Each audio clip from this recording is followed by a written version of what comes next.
ایک چھوٹے سے خوبصورت گاؤں کے بیچ میں ایک سادہ دھوپ سے چمکتا ہوا کاٹیج تھا جہاں امجد اپنے دو بچوں عبداللہ اور ایمان کے ساتھ رہتا تھا۔ امجد ایک نرم دل اور سمجھدار آدمی تھا جو ہمیشہ اپنے بچوں کو دنیا کے عجائب کو دریافت کرنے کی ترغیب دیتا تھا۔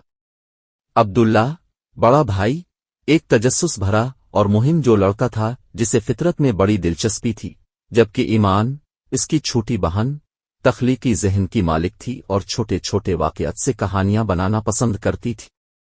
دونوں ایک ساتھ ہمیشہ کچھ نہ کچھ نیا دریافت کرنے کی مہم پر ہوتے تھے۔ ایک روشن گرم دوپہر دونوں بہن بھائی اپنے کاٹیج کے پیچھے باغ میں گھوم رہے تھے۔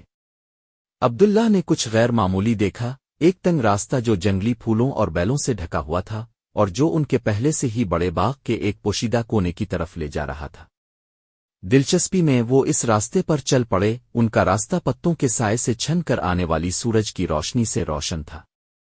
جیسے جیسے وہ آگے بڑھتے گئے بیلیں ہٹتی گئیں اور ایک پرانا موسموں سے متاثرہ لکڑی کا گیٹ ظاہر ہوا۔ تجسس سے بھرپور ایمان نے پوچھا، کیا آپ کو لگتا ہے کہ اس گیٹ کے پیچھے کوئی چھپا ہوا راز ہے؟ عبداللہ اس کی آنکھوں میں مہم کے خیال سے چمک تھی۔ عبداللہ نے اسی جوش کے ساتھ جواب دیا، یہ تو کھول کر ہی پتا چلے گا۔ ایک ہلکی سی دھکا دے کر گیٹ چرچراتے ہوئے کھل گیا اور ایک ایسا باغ سامنے آیا جو وقت کے ساتھ کھو چکا تھا۔ ہر رنگ کے پھول نرم ہوا میں جھوم رہے تھے اور بیچ میں ایک چھوٹا سا بلبلاتا فوارہ تھا جس کا پانی سورج کی روشنی میں چمک رہا تھا۔ یہ ایسا تھا جیسے وہ ایک جادوئی دنیا میں پہنچ گئے ہوں جہاں وقت رک سا گیا تھا۔ واہ، یہ حیرت انگیز ہے، ایمان نے خوش ہو کر کہا اور خوشی سے گھومنے لگی۔ وقت گزرتا گیا اور عبداللہ اور ایمان نے اپنا زیادہ تر وقت اس خفیہ باغ میں گزارنا شروع کر دیا جو ہر بار ان پر نئی حیرتیں آشکار کرتا تھا۔ انہوں نے درخت کے نیچے چھپی پرانی کتابیں دریافت کی، گلاب کے درمیان اپنا گھر بنانے والے خرگوشوں کا ایک خاندان دیکھا اور ایک بار لمبی گھاس میں ایک پرانا پرندوں کا پنجرا پایا جو اب تتلیوں کا مسکن بن چکا تھا۔ ایک شام جب سورج افق کے پیچھے ڈوب رہا تھا، امجد اپنے بچوں کے ساتھ اس نئی دریافت شدہ جنت میں شامل ہوا۔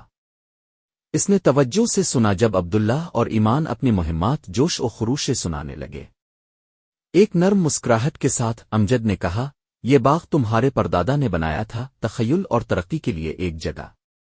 میں چاہتا تھا کہ تم اسے خود تلاش کرو اور یہاں اپنی یادیں بناؤ۔ یہ باغ محض ایک زمین کا ٹکڑا نہیں تھا بلکہ ایک ایسی جگہ بن گیا جہاں عبداللہ، ایمان اور امجد نے قیمتی یادیں بنائیں اور قدرت اور دوستی کی خوبصورتی کو سمجھا۔ یہ ایک ایسی جگہ تھی جس نے انہیں سکھایا کہ سب سے قیمتی خزانے وہ ہوتے ہیں جو چھپے ہوئے ہوتے ہیں، منتظر کہ انہیں دریافت کیا جائے اور مل کر ان کی قدر کی جائے۔